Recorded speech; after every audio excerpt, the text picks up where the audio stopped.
A conversation you often see in various Trek forums, and the internet in general, is which ship is the best. Actually, you see this which is best conversation being held on virtually every topic you could imagine, from cell phones and Skittles to nuclear submarines.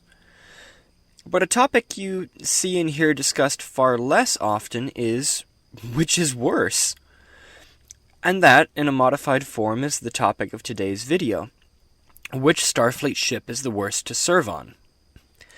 Note that when I say worst to serve on, I don't mean which Starfleet ship is the worst as in gonna explode. Right out of the starting gate, Starfleet tends to build fairly good ships.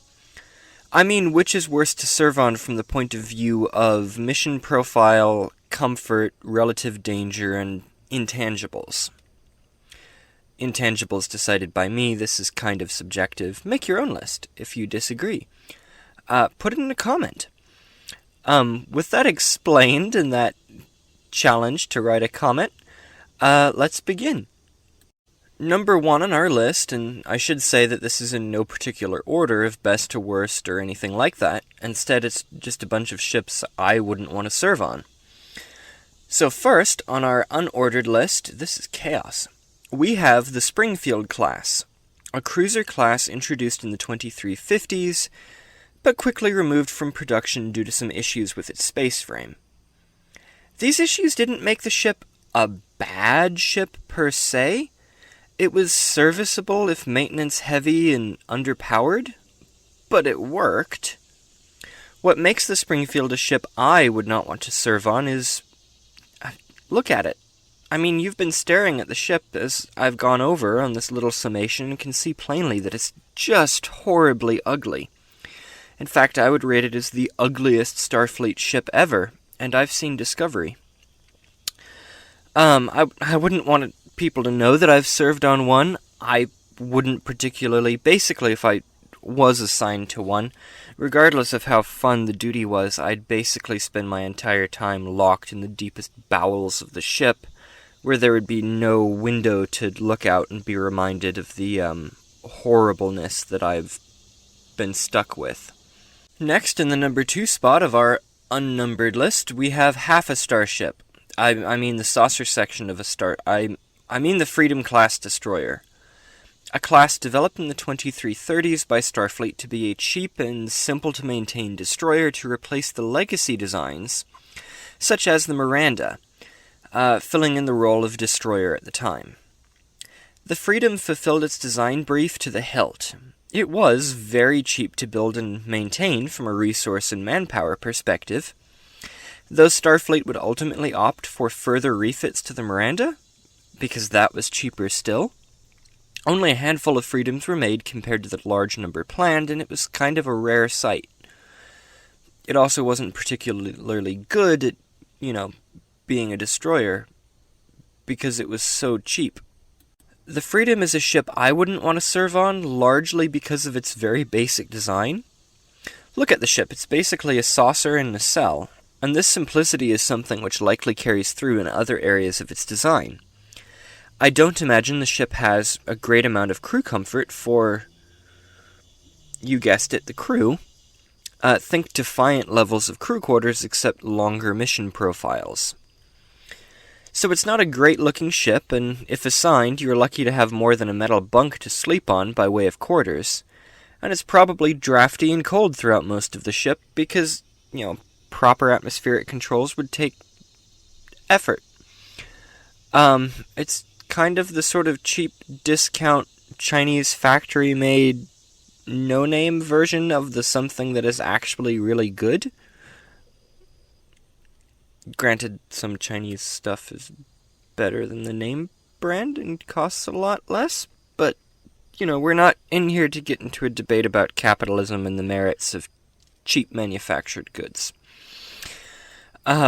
Anyway, not a great ship. Stinks of crappy workmanship. I would not want to serve on one. You probably don't either. So, that's why it's on my list. Occupying the middle ground on this list, we come to the Ptolemy-class tug. A capable and long-serving design introduced in the 23rd century to carry large bulk cargo and odd bits of machinery and engineering across the Federation. Sorry, that's my pen. And that's why I wouldn't want to serve on one. While I don't like the idea of facing a new deadly alien threat like the Enterprise does on the regular, the idea of spending my career in Starfleet just traveling from one point to another hauling freight doesn't appeal to me in the least. If I wanted to do that, I'd be in the merchant fleet. The ship itself isn't bad looking. It's basically Constitution components shoved together in a weird way, and I kind of like the original Connie. And I'm sure internally it's comfortable and easy to work on for the crew, but it doesn't appeal to me. You knew it was coming. The meme canoe itself. The next ship on this list, because of the lower hull that looks a bit like a canoe and all the memes about it blowing up. Kind of obvious. It's the Oberth class, a small scientific research vessel and transport which would serve in Starfleet for over a century. Personally, I have nothing wrong with the class. We've seen its interior often enough to know that the ship is relatively comfortable, and while I don't like the idea of hauling freight from one planet to another for my whole career in Starfleet, I somehow don't have a problem with spending months or years at a time orbiting just one planet and studying it in extreme detail. That's the kind of boring monotony that I can get behind. My real issue with the ship is that later in its life, it seems that Starfleet deployed the vessel in situations where it was totally and utterly unsuitable to serve in. Such as, keep in mind this is a smaller research vessel with 2 phasers.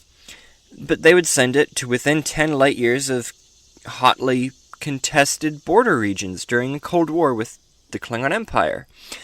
Contested star systems, unstable star systems, dangerous stellar phenomenon, that kind of thing. With the result that many ships would be lost over the years in accidents and combat in which the design is just not meant for. I mean, seriously, they had one of these fighting the Borg at Wolf 359. That's what we're talking about. It reeks of incompetence or desperation. There's no deodorant for that. And, depending on when the ship is in service, if this is early 24th century, I would probably love it. But once it becomes a death trap by the time of TNG, just no. I'll resign. Join the Klingons. I mean, you might get stabbed, but, you expect that. And last on the list, wow, I really sounded like this had been a Herculean effort. We have the capable, well-designed, comfortable, and long-serving Sydney-class transport. A mid-sized design which was developed to move Starfleet personnel around the Federation, as well as assist in civil transport of people and goods throughout the border regions as the Federation developed the area. And for many of the same reasons as I would not enjoy serving on the Ptolemy, I would really dislike service on a Sydney class. It would just not be very interesting. All the boring work in the outer regions of the Federation would be mind-numbing. I mean, it's basically a jumbo jet in space. You're either a flight attendant saying, "Oh, do you want another bag of peanuts and a complimentary tiny cup of Coke that's flat?" Or you're the pilot that's making, dumb jokes about turbulence and ion storms, or you're the engineer that has to look at probably very low-spec engines that just move the ship and require very little effort. I would dislike it. And that's it for my list. As I said in the beginning, you'll note that I didn't include any vessels that will explode on their own or are death traps. This is because Starfleet tends to build ships that last and just aren't dangerous like that. It's mostly how they're used or the specific service they're designed for that I object to.